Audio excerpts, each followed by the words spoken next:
malapit nang maluto ang ating beef caldereta. Pero parang wala akong nalasahan na anghang.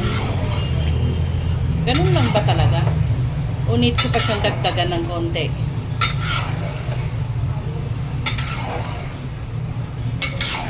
Yummy yummy! Sarap. Mapaparami na naman ang kanin nito, guys. Sa sarap ng ating beef caldereta.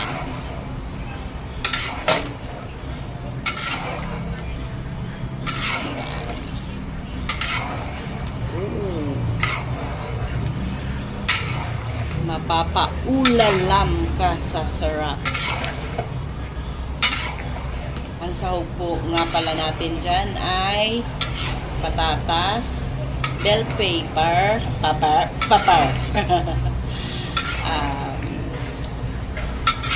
keso, peanut butter, at saka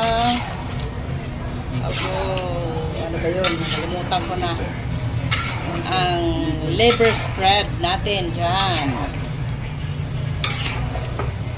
At syempre, hindi mawawala ang ating karning baka. Ayan.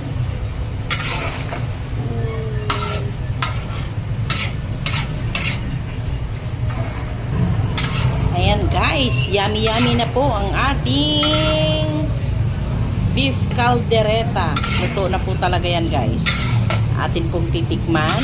Ayan, kunti lang.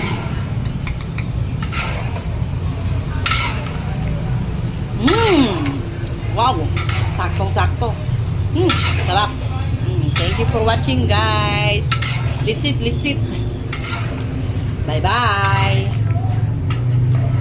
Please comment down below kung saan nakarating ang aking video na ito. Thank you and bye-bye.